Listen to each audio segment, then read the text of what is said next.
Hello student, welcome back to my YouTube channel. Chapter 9, Class 11th, Sequence and Series, Exercise 9.2. Starting from question number 4th, because question number 1st, 2nd and 3rd are in previous video. Okay student, so question number 4th is, how many terms of an AP minus 6, minus 11 by 2 and minus 5 are needed to give the sum minus 25. अब देखो कैसे इसको solve करते हैं अपन. Let is considered. So our last term is, the sum is minus 25. The sum of AP means SN. SN is given. Let us consider our SN is equals to minus 25 and AP का first term है minus 6. अब इसमें निकालना है अपने को क्या, how many terms means and find out करना है. सो ए है अपने पास, अब फाइंड आउट करेंगे डी. सो डी निकालने के लिए कॉमन डिफरेंस निकालने का फॉर्मूला क्या है, second term minus first term. So second term is minus 11 by 2 minus first term minus, this is the minus of formula and this is the minus of AP. So minus minus plus minus 11 by 2 minus minus plus 6. इसका LCM निकाल के solve करेंगे.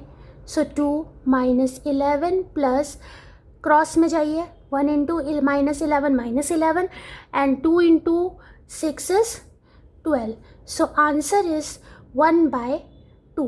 12 में से 11 गया तो 1 बचा. So D आ गया अपना कितना, so D is equals to half.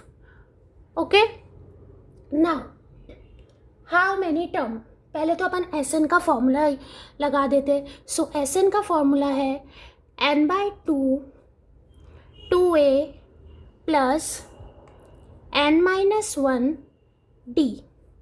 This is the formula for SN.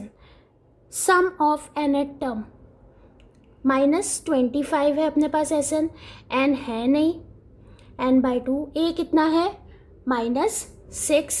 So 2 into minus 6 plus n minus 1 और d कितना आया था, half. So d is half. Okay, यहाँ से अपन 2 को उठा के 25 के पास माइनस में लेके चले जाते हैं मल्टीप्लाई में. सो 2 यहाँ n रिमेनिंग रहेगा. 6 into 2 12 minus 12 plus 2 into half into n by 2 half into minus 1 by 2. ये हो गया 25 इंटू 2 कितना, minus 50 is equals to n minus 12 minus half plus n by 2. Minus 12 और हाफ का एलसीएम निकाल लीजिए. सो माइनस 12 और हाफ का एलसीएम कितना आएगा स्टूडेंट, चलिए देखते हैं अपन. Minus 50 is equals to n. ये हो जाएगा एलसीएम में 2, क्रॉस में मल्टीप्लाई करिए, minus 24 1 into 1 minus 1 plus n by 2. Okay, अब ये हो गया अपना plus n by 2 minus 50 is equals to n minus minus plus, so minus 25 by 2 plus n by 2. Okay, now अब एक काम करते हैं, ये n का मल्टीप्लाई अंदर दोनों से कर देते हैं, या तो पहले एलसीएम निकाल के सॉल्व कर लेते. चलो एलसीएम निकाल के सॉल्व कर लेते. माइनस 50 थोड़ा इजी हो जाएगा. So minus 50 is equals to n, LCM आएगा 2 माइनस 25 प्लस n. अब ये 25 और n तो ना प्लस हो सकता है ना माइनस हो सकता है, तो 2 को उठा के अपन मल्टीप्लाई में लेके चले जाते हैं माइनस 50 के पास.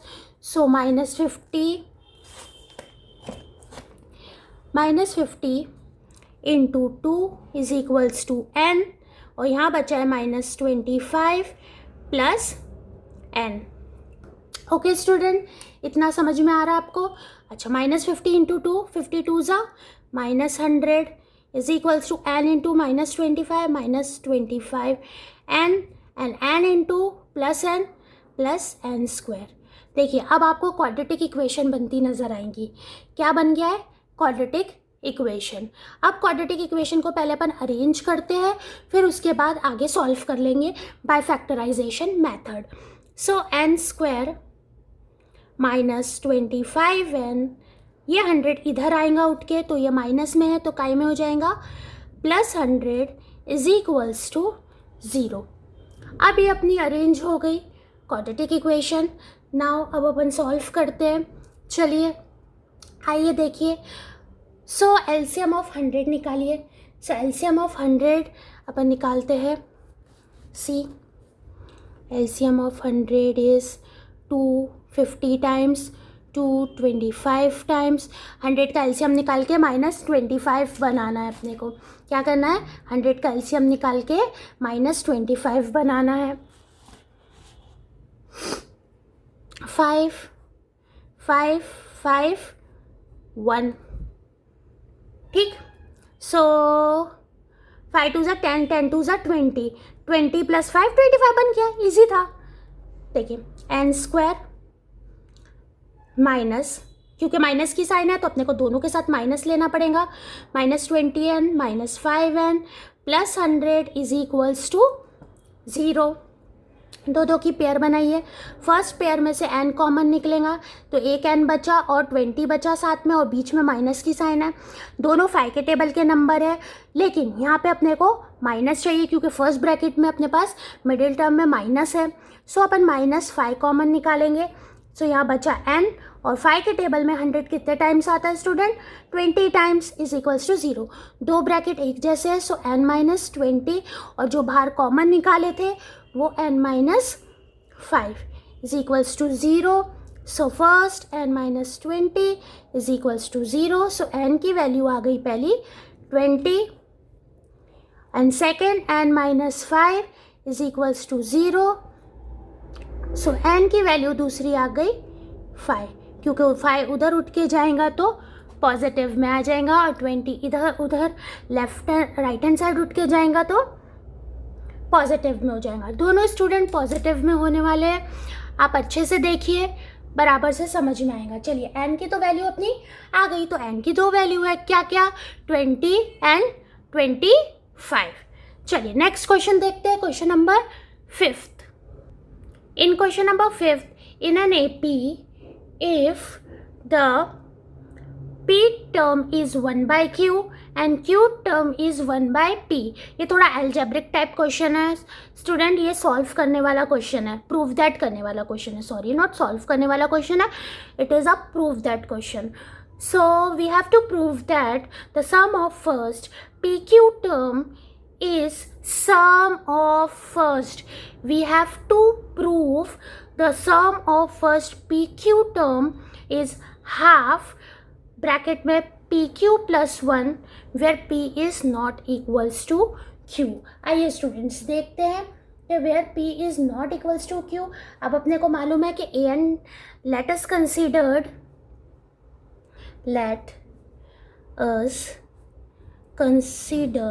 or we can write that we know that, of course we know that the sum the nth term is an is equals to a plus n minus 1 d, and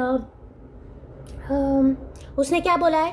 in an AP if pth term, देखिए in an AP if pth term मतलब n की जगह पे p है, so AP is equals to a plus p minus 1 t, okay, and qth term aq is equals to a plus q minus 1 d, okay, ये हो गई a। अच्छा, अब क्योंकि उसने a p pth टर्म कितना दे दिया है? 1 by q, सो अपन ए पी की जगह 1/q लिखेंगे is equals to a plus p minus 1 d. This is the equation number 1. Second, qth term कितना बोला है 1/p. सो अपन क्यूथ टर्म की जगह जो कि ए क्यू है 1/p लिखेंगे a plus q minus 1 d. Equation number 2. Okay, now subtracting equation 2 from 1. Okay, लिखेंगे subtracting equation 2 from 1. Okay, so start करिए. LHS से सब्ट्रैक्ट और RHS से सब्ट्रैक्ट. 2 फ्रॉम 1 बोल रहा है तो इक्वेशन नंबर 2 के आइटम पहले आएंगे. So 1/p minus 1/q is equals to a plus q minus 1 t एक ब्रैकेट में minus a plus p minus 1 d next bracket में. ये देखिए, चलिए यहाँ तो डायरेक्टली अपन सॉल्व नहीं करेंगे अभी.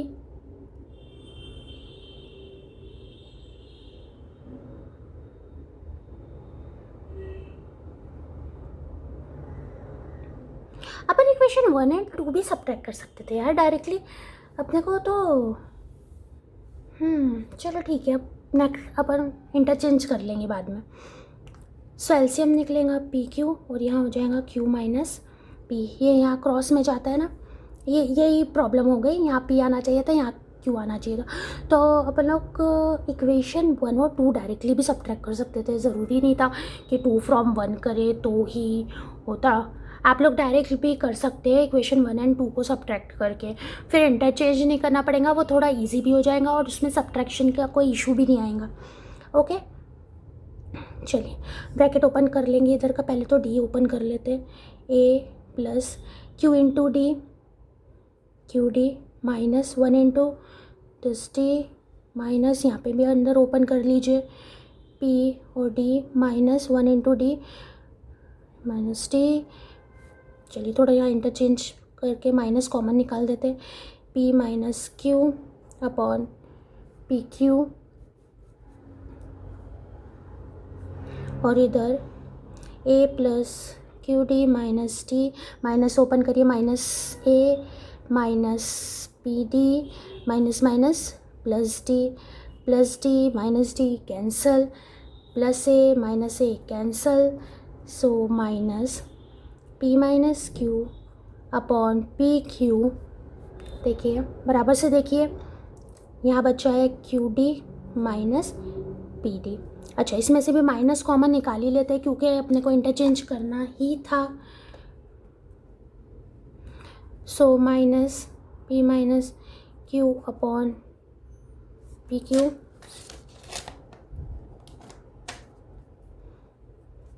Is equals to minus p minus q और common is D.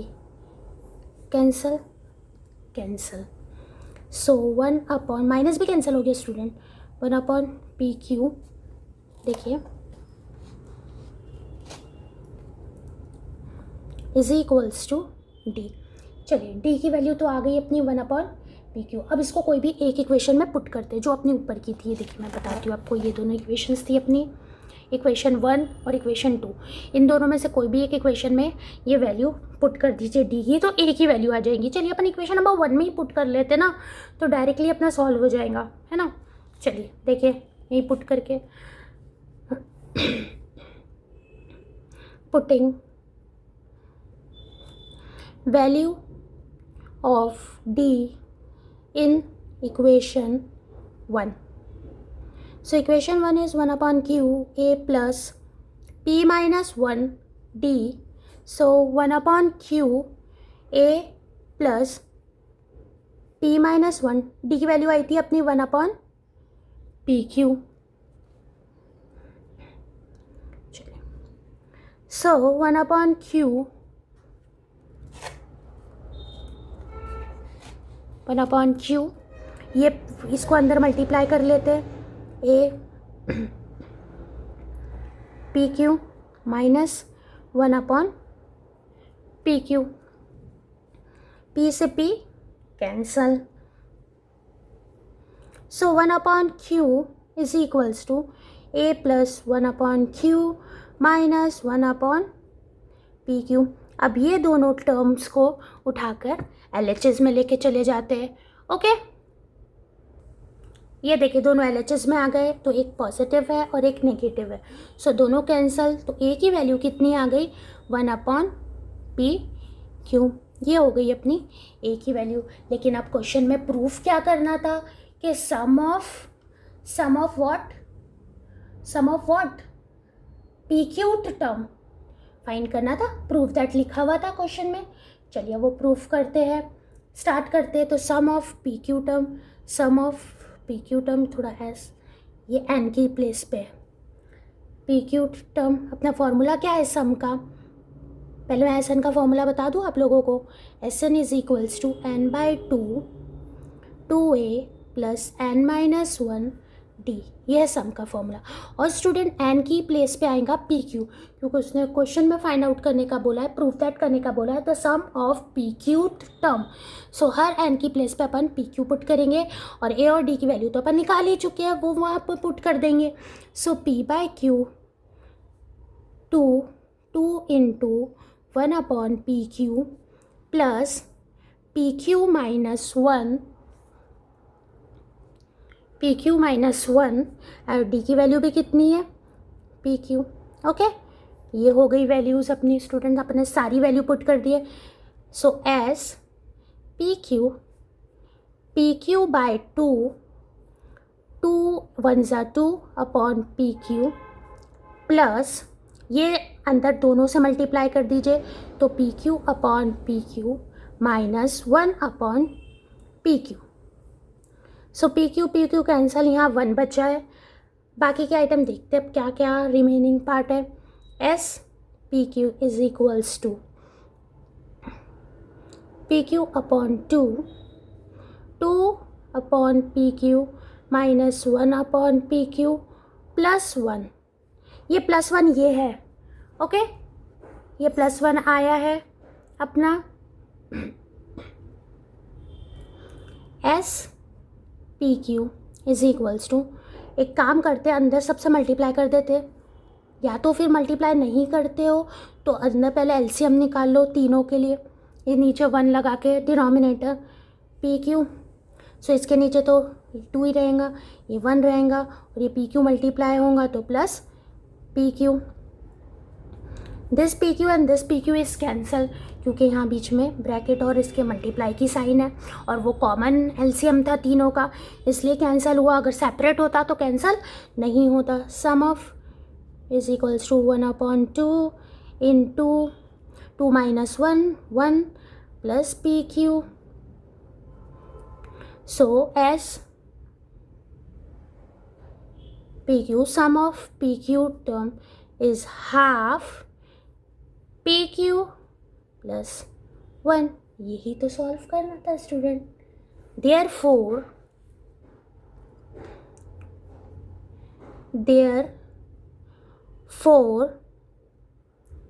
the sum of first